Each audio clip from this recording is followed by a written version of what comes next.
La station de traitement d'eau de Bono a été inaugurée hier matin par le président de la République Alassane Ouattara. La capacité de l'ouvrage est de 80 000 mètres cubes d'eau par jour. Il va améliorer les conditions de vie des populations abidjanaises. La région de la Nawa avec pour chef-lieu Soubré attend avec impatience la visite du président de la République. Depuis des semaines, les autorités administratives et élus locaux mobilisent les populations pour la réussite de l'événement. La 55e conférence annuelle du Collège ouest africain des chirurgiens se tient actuellement ici en Côte d'Ivoire. Chirurgie, santé et développement est le thème principal de la rencontre.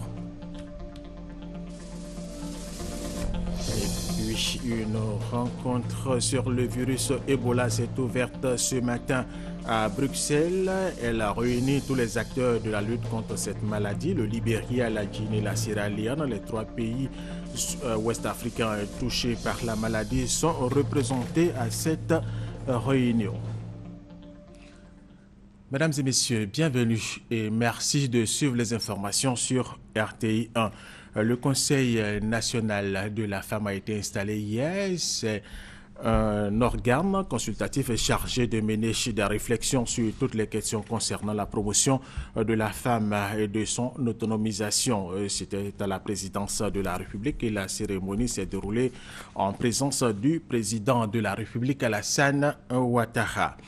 Président de la République Alassane Ouattara qui a procédé hier à la mise en service de la station de traitement d'eau de Bono.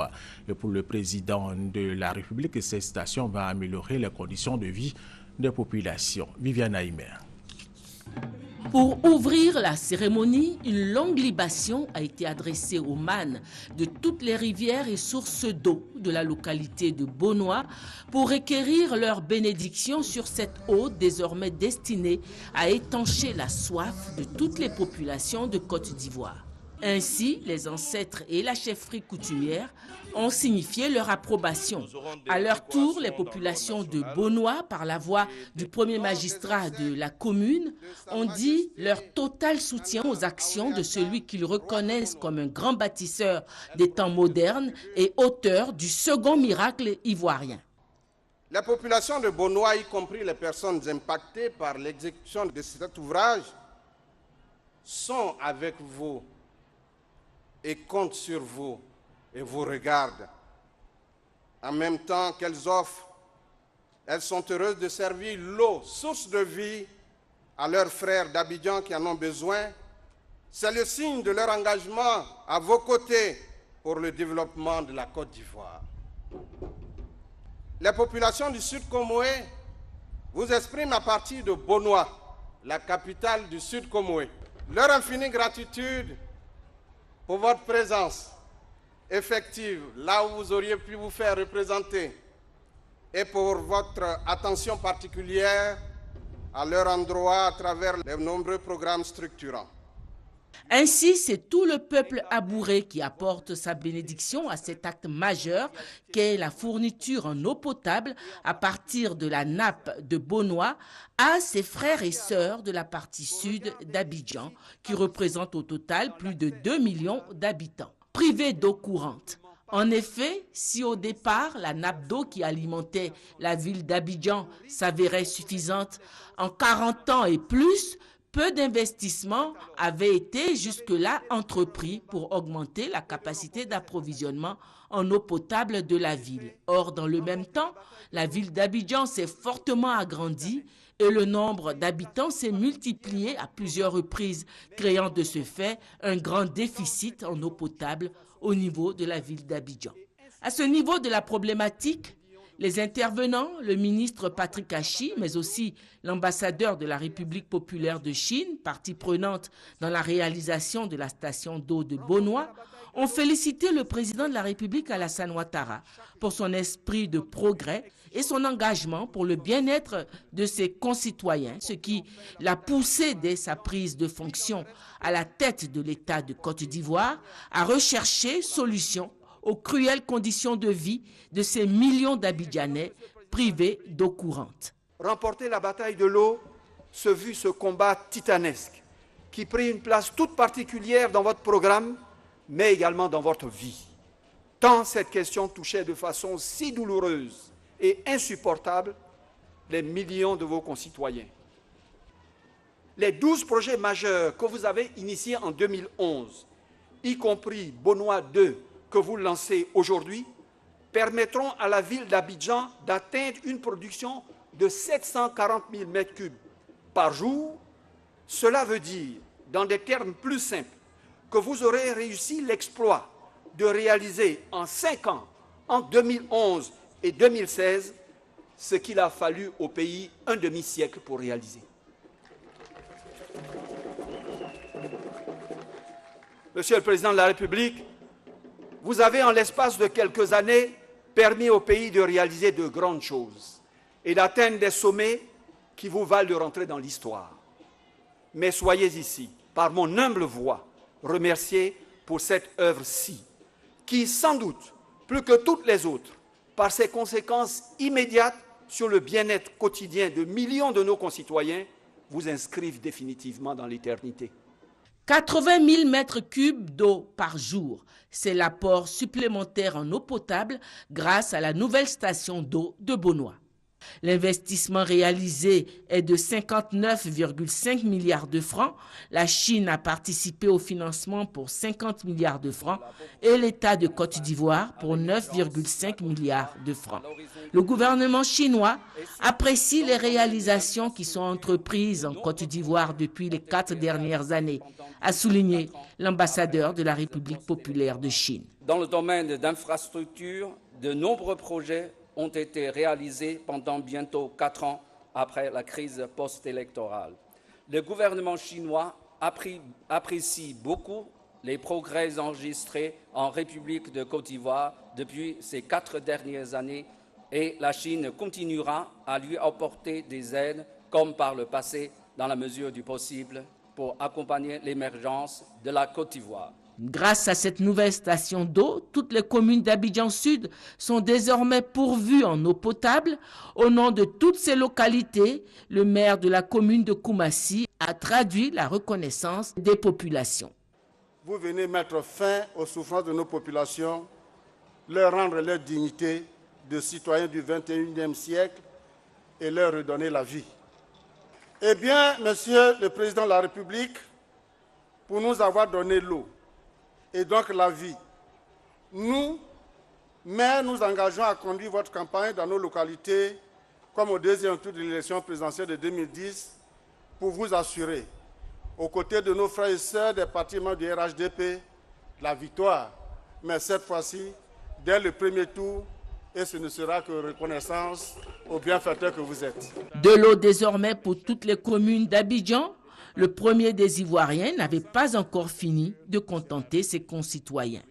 Selon cette recommandation qu'il ne cesse de prôner, à savoir faire en sorte que les populations ressentent les fruits de la croissance, le branchement au réseau d'eau sera subventionné pour 30 000 ménages à faible revenu, a-t-il annoncé. Beaucoup de progrès ont été accomplis, mais ces progrès doivent être partagés et accessibles à tous, notamment aux plus défavorisés et aux plus démunis. En effet, du fait de la pénurie, certains ménages sont obligés de s'adresser à des revendeurs indépendants pour payer le mètre cube d'eau à près de 5 fois le montant normal, alors que cela n'est pas acceptable. C'est pourquoi nous avons décidé de subventionner le branchement au réseau d'eau pour les populations à faible revenu. Et nous avons dénombré près de 30 000 ménages qui profiteront de la mesure que je vais annoncer. Ces ménages ne paieront que 10 000 francs CFA au lieu de 180 000. Oui, 10 000 francs CFA au lieu de 180 000 pour les brancher au réseau d'eau.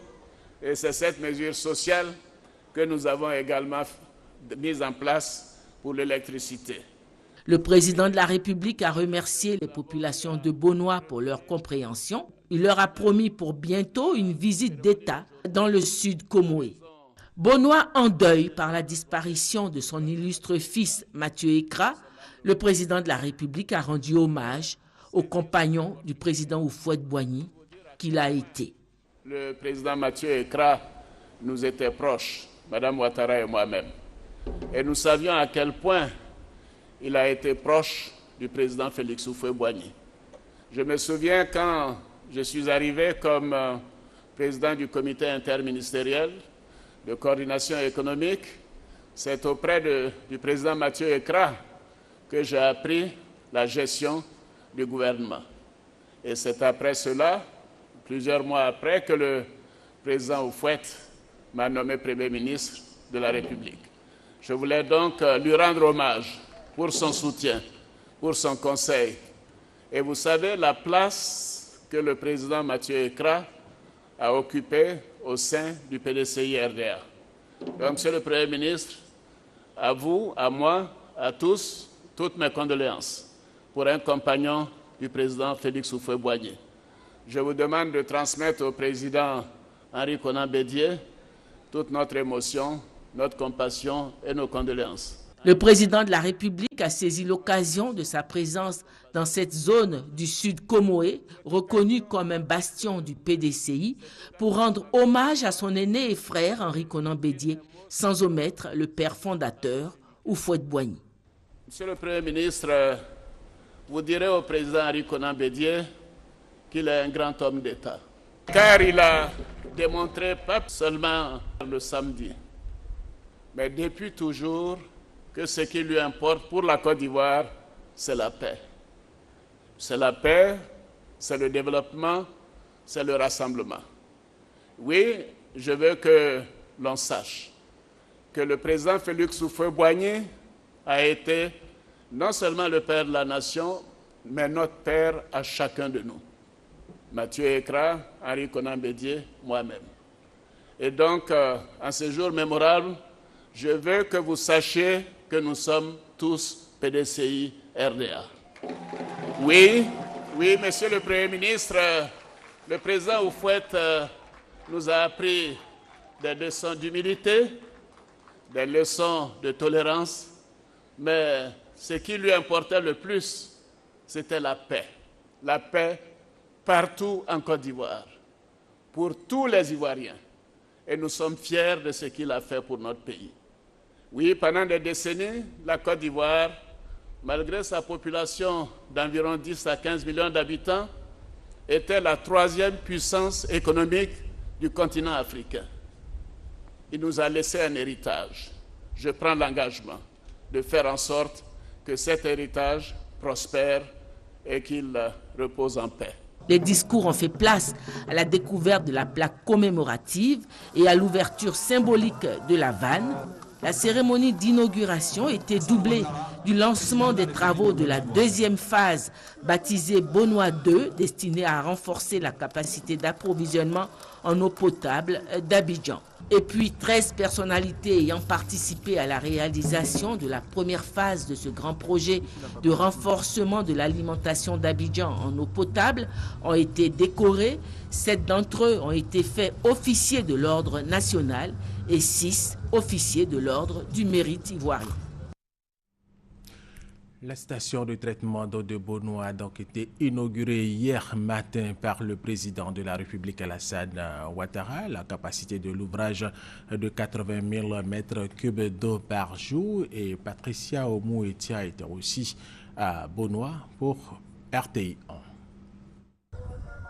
D'une capacité de 80 000 m3 par jour, la station de traitement d'eau potable de Bonois est un grand pas vers la résorption totale des problèmes d'eau à Abidjan. Ce projet, en lui seul, enverra dans le réseau de distribution 80 000 m3 par jour.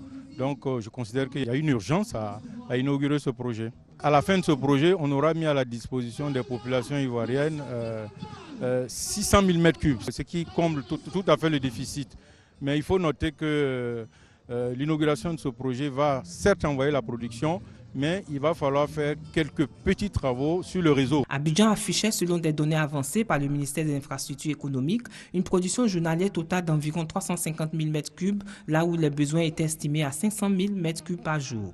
La station de Bonois vient améliorer l'approvisionnement en eau potable de l'île de Petit Bassam, qui regroupe les communes de Makori, Koumassi, Trècheville et Port-Boué. Et celui qui donne l'eau donne la vie. Je pense que les populations de Makori sont très fiers de leur président. Aujourd'hui, nous avons tenu à être là pour traduire notre reconnaissance au chef de l'État qui a pris cette dimension en main. Le chef de l'État a rendu à nos populations leur dignité de citoyens du 21e siècle. Le projet d'alimentation en eau potable d'Abidjan à partir de la nappe du Sud Comoé est estimé à 50 milliards de francs CFA. Le projet comprend la réalisation d'unités de traitement des cuves de 5000 m3 dans lesquelles l'eau traitée sera stockée avant d'être convoyée à travers les canalisations vers Abidjan. Et cette information, avant de poursuivre cette édition, le président de la République, Alassane Ouattara, sera dans les régions de San Pedro, du Boclé et de la Nawa pour une visite d'État à partir de demain, mercredi. RTI1 sera aussi au rendez-vous et nos équipes sont déjà sur place. La région de la Nawa, avec pour chef-lieu Soubré, attend avec impatience la visite du président de la République. Depuis des semaines, les autorités administratives et élus locaux mobilisent toutes les populations pour la réussite de l'événement. Eugène Toubé. Reconnaissance, hommage et total soutien à Alassane Ouattara. C'est ainsi que tout le monde à Soubré entrevoit la rencontre annoncée avec le président Alassane Ouattara, place Charles d'Envahi de la ville. Il y a quand même plein de choses qu'il a fait, notamment l'emploi, le plus grand barrage se construit à Soubré, là où les jeunes travaillent déjà. Nous attendions ça depuis longtemps. Nous avons besoin de lui et pour lui parler de nos préoccupations.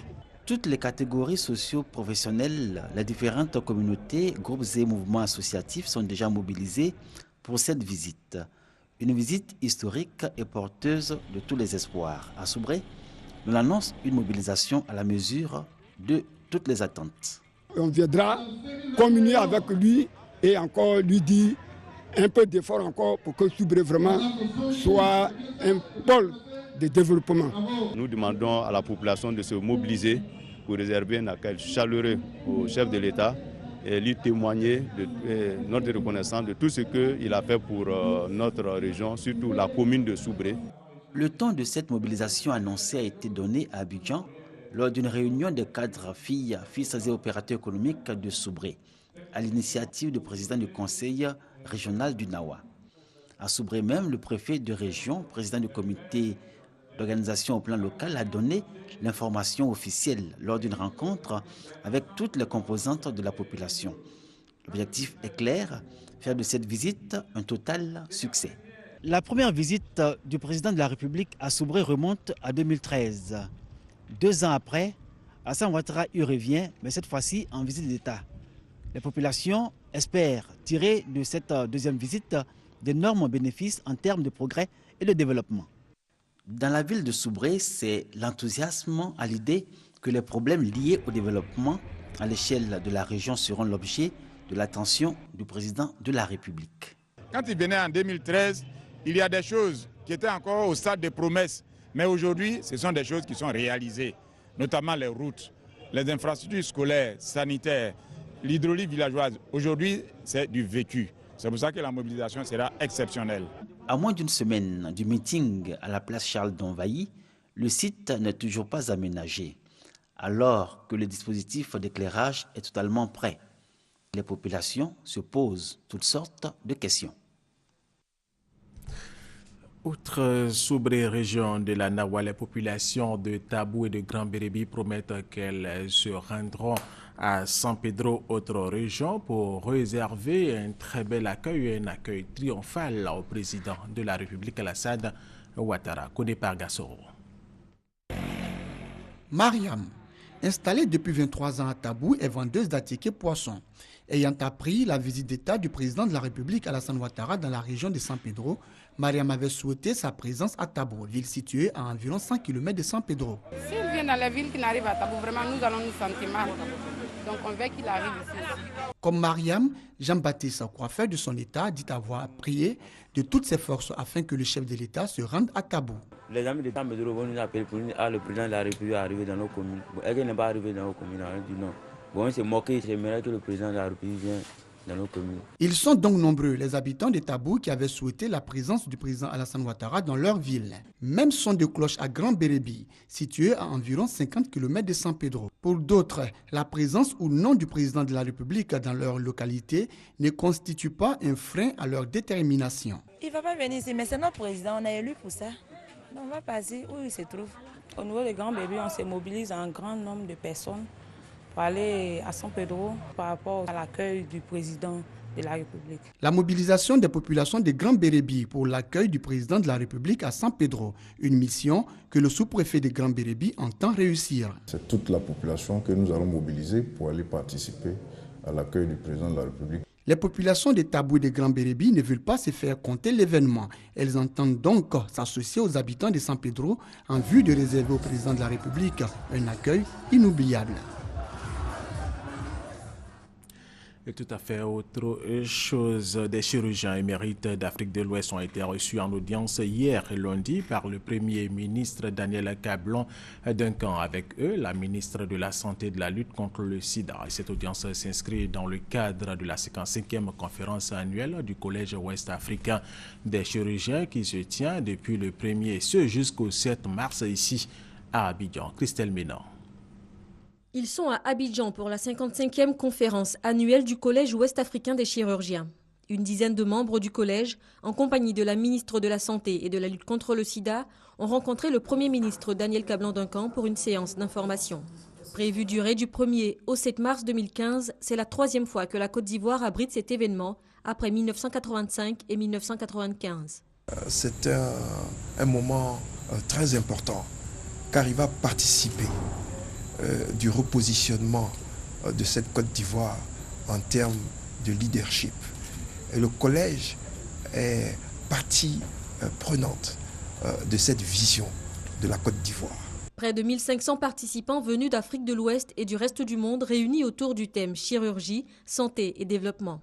Il est important que ce genre de forum puisse se tenir parce que cela crée une saine émulation entre d'abord les spécialistes chirurgiens de la sous-région, mais également avec ceux qui sont d'ailleurs. Et ça permet à nos médecins ici, nos chirurgiens, de pouvoir confronter également leurs expériences. Mais je pense que nous allons permettre à la Côte d'Ivoire de connaître de plus en plus ce genre de fora. Le Collège ouest-africain des chirurgiens est une institution académique de 8000 membres, issus de 18 pays, dont 15 de l'espace CEDEAO. Il participe à la formation de cadres de santé en spécialité et sous-spécialité chirurgicale. Cette prestigieuse institution, vieille de 54 ans, est aussi une association à volet social et humanitaire. 150 patients seront gratuitement opérés du 21 au 28 mars à l'hôpital protestant de Dabou et général de Port-Boué. La 55e conférence annuelle du Collège ouest-africain des chirurgiens se tient donc ici en Côte d'Ivoire et cela pour la 3e fois. Chirurgie, santé et développement est le thème principal de cette rencontre internationale. Une rencontre sur le virus Ebola s'est ouverte ce matin à Bruxelles. Elle réunit tous les acteurs de la lutte contre la maladie, agences de l'ONU, Banque mondiale, ONG, ainsi que des délégations européennes, américaines, chinoises, cubaines et australiennes. Le Libéria, la Guinée et la Sierra Leone, les 3 pays africains, ouest-africains plutôt, touchés sont également représentés. Objectif de cette rencontre, faire le point de la lutte contre le virus Ebola. La Confédération des syndicats des conducteurs routiers de l'Afrique de l'Ouest poursuit sa campagne de sensibilisation sur le paysage. Après la ville d'Azopé, elle s'est rendue à Noé. Bientôt, l'ouverture de postes de paysage dans les localités d'Adzopé, Anyama, Bonoa, Divo, Yamoussoukro et Wangolodougou. Après la ville d'Adzopé, les responsables de la Confédération des syndicats des conducteurs routiers de l'Afrique de l'Ouest, CSCRAO, ont instruit les transporteurs ivoiriens et ghanéens de Noé sur le bien fondé du paysage. Notre pas, c'est de soutenir l'entretien routier, c'est de soutenir au gouvernement tout ce qu'il a à de faire pour nous. Et je crois bien que le message est attendu. Cette opération a déjà commencé au niveau d'Aloukwa, donc il n'y a pas de raison qu'elle ne se déroule pas dans les bonnes conditions. Sur le corridor Abidjan-Noé, naturellement. Les frais de paysage à payer par camion aux différents postes s'élèvent à 2000 francs CFA.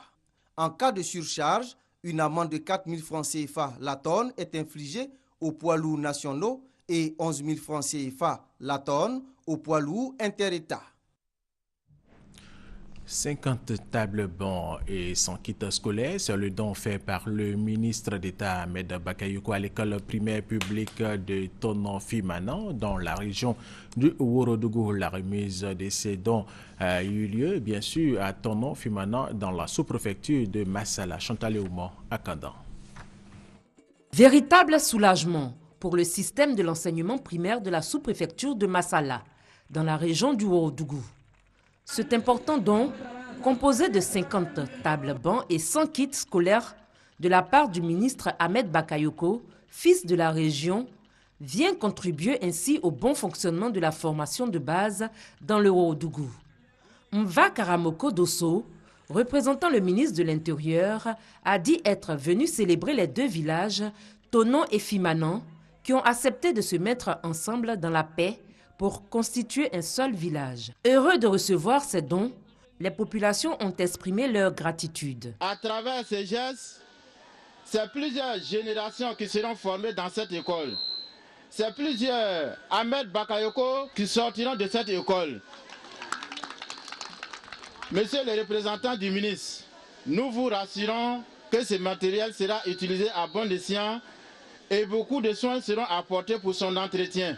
Avec ce don composé de tables, bancs et de kits scolaires, les élèves de l'EPP Tonon-Fimanan pourront désormais apprendre dans des conditions adéquates, gage de prospérité éducative et scolaire.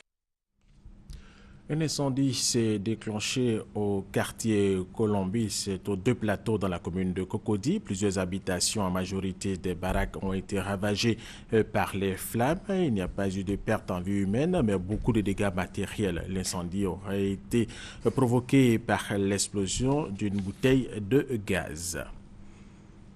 Autre information, Doumbia Alassane est désormais le nouveau chef canton de Bondoukou. Bondoukou, c'est dans la sous-préfecture, région du Kabadougou. Il a invité les fils et filles de Bondoukou à l'union, à la réconciliation pour le développement de cette localité. Soro Corona, Charles Tatou, RTI Bouaké.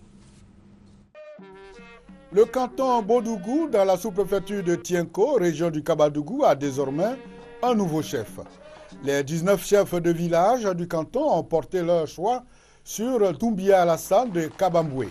Cette désignation intervient après plus de 10 ans de longs conciliabules et de compromis. Le village de Kibirila Nord, siège du canton Bondoukou, a abrité la désignation du chef, rythmée de cérémonies religieuses et traditionnelles. La tâche est revenue au patriarche Doumbia Améry, 97 ans, d'entériner le choix fait par les chefs de village en présentant le nouveau chef, Doumbia Alassane, à l'assistance. La longue période d'absence des chefs de canton a dû contribuer à l'enclavement des 19 villages du canton. Pistes villageoises impraticables, projets d'électrification, d'adduction d'eau potable, de construction d'écoles et de centres de santé ont connu un arrêt. Tous nos 19 villages-là trouvent électricité, courant, l'eau, potage. Si les cadres aiment leur canton, ça va développer le canton. Le gouvernement, c'est pour nous tous. Il ne faut pas braser ton bras, que le gouvernement va faire tout. Nous-mêmes, on n'a qu'à faire un peu et le gouvernement va nous aider. Dans le canton Bondoukou, seulement 6 villages sont électrifiés et 2 ont l'adduction d'eau potable. 2 villages sont sans école primaire et plusieurs autres attendent la construction d'un centre de santé. Doumbia Alassane est le 9e chef du canton Bondoukou. Le poste du président du PDCI RDA, Henriette Konan Bédié, a rencontré les rois et les chefs coutumiers de la région du Sud Komoué et les a invités à soutenir le président Aimé Henri Konan Bédié dans l'appel de Daoukro Norine Kakoubla à Niégori. Lors de la rencontre avec les chefs coutumiers et rois de la région du Sud Komoué, Henriette Konan Bédié, l'épouse du président du PDCI RDA, les a félicités pour cette mobilisation à son égard. Elle leur a traduit sa reconnaissance et les a exhortés à œuvrer pour l'union. Elle a saisi l'occasion pour les entretenir sur l'appel de Daoukro et les a invités à soutenir le président Henri Konan Bédié dans cette démarche. Henriette Konan Bédié a rappelé aux chefs traditionnels et rois que l'appel de Daoukro vise à soutenir la candidature unique du président Alassane Ouattara au sein du Rassemblement des Oufouettistes pour la démocratie et la paix, RHDP, à la présidentielle d'octobre prochain. La grande préoccupation de l'heure est celle de faire aboutir la paix de Daoukro, que votre beau-frère, le président Henri Konan Bédié, a lancé face à la nation le 17 septembre 2014. Cet appel est la flèche de la raison, lancée contre un éléphant, pour que l'éléphant atteint puisse se coucher pour devenir un gibier au bonheur de tout le village. En réponse, les têtes couronnées ont marqué leur adhésion totale à l'appel de Daoukro. Étaient présents à cette cérémonie les élus et cadres de la région du Sud Komoé. Et cette information pour terminer, le président namibien sortant Hifikepunye Pohamba a reçu hier lundi le prix Moïse Breb 2014 de la bonne gouvernance en Afrique. C'est le prix le plus richement doté du monde et qui n'a pas trouvé de lauréat depuis 2011. Mis en place en 2007, le prix prestigieux honore le leadership d'un ancien chef d'État africain s'étant volontairement retiré du pouvoir. Fin de cette édition. Merci de nous avoir suivis et restez avec nous sur RTI 1.